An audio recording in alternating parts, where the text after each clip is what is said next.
So do you feel like in those moments where you feel that parents are reacting instead of responding and you're kind of checked off, you're on autopilot, maybe your kid just drew all over the wall and you just start screaming like it's the end of the world. I've heard that in those moments that it's almost you going back to childhood where you maybe have done something very similar and then you're almost responding how a caregiver responded to you in that moment. So it's not even like your disapproval of that action, it's almost going back to when you were a kid and then that caregiver's disapproval of that action. Right. It's so automatic, right? Our responses to our children are so robotic and Mhm. reactive, because we may have been shamed for something and because we had to suppress a part of ourselves in childhood. It's very, very typical that when we see that part showing up in our children, our instinct is to suppress that and to clamp it down and go, don't do that. Because in our vestiges of our memory, we have this injunction that's bad, take it down, don't do that anymore. So it's very natural, but most people don't even realize that they are operating out of robotic autopilot. We really do think it's the bad child.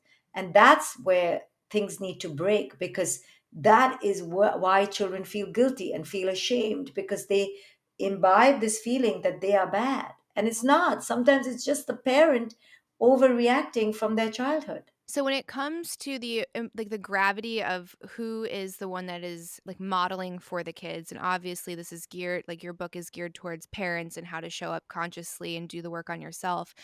What's the role of other caregivers or grandparents that are not doing this work or maybe disagree with this kind of parenting and conscious parenting in general? Like they're more of like that authoritarian, like very iron fist kind of parent. So we have some people in our lives like this, and we don't leave them alone with the kids because I'm like, I don't know how you're going to show up if he does something that you think isn't okay. And I just don't like, they're just too young for that. So, what is your advice to parents who maybe don't have that collective agreement within like their tribe and their family?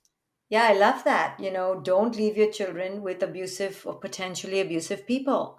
Limit the interaction, learn to have boundaries. You owe it to your children to protect them. You can't send them to a den of violent people, right? You can't put them in that situation and expect your child to defend themselves. So, number one. Number two, you also can't micromanage every human being either.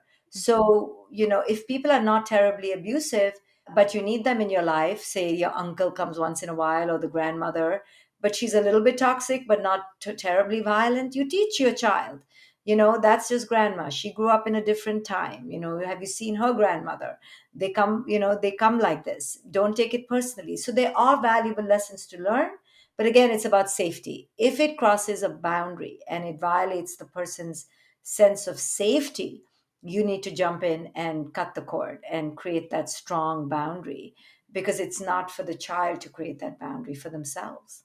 Mhm, yeah, until they have the tools to do so. So, I guess maybe there's not an answer for this, but I don't know if you've heard there's this joke that this comedian has, and he talks about his parenting, and then when he has an awareness that he did something he shouldn't do, he's like, "Well, is this gonna be the thing that doesn't make her an astronaut anymore?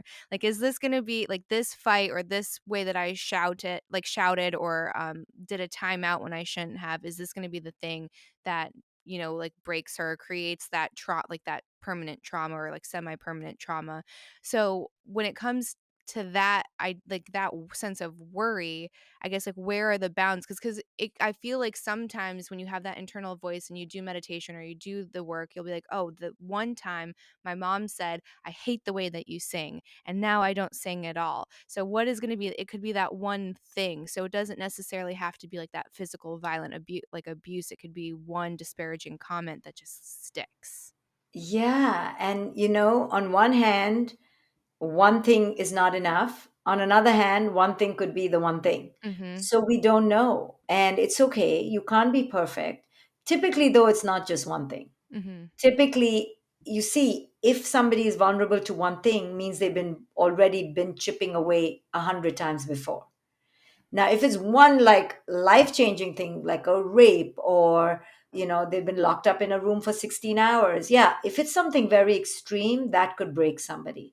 But Mhm. typically, a one-off comment is not going to be the camel, the straw that broke the camel's back. It Mhm. has to be hundreds of things before that, then one comment can be the last one comment, unless it's a very extreme thing. Right. And if it's a very extreme thing, it won't be a one-off thing anyway. If somebody's capable of such an extreme thing, typically they've done many other microaggressions. Now, if it's something traumatic like a cyclone, a hurricane, an earthquake, a life-threatening disease, or a rape, now that could be a traumatic one, big T, big T thing. So it all depends on, the intensity, the severity, the chronicity, the perpetuity, consistency, the temperament of the child. Some children break easily, some children are more stalwart and resilient. So it depends. No, that is a huge relief.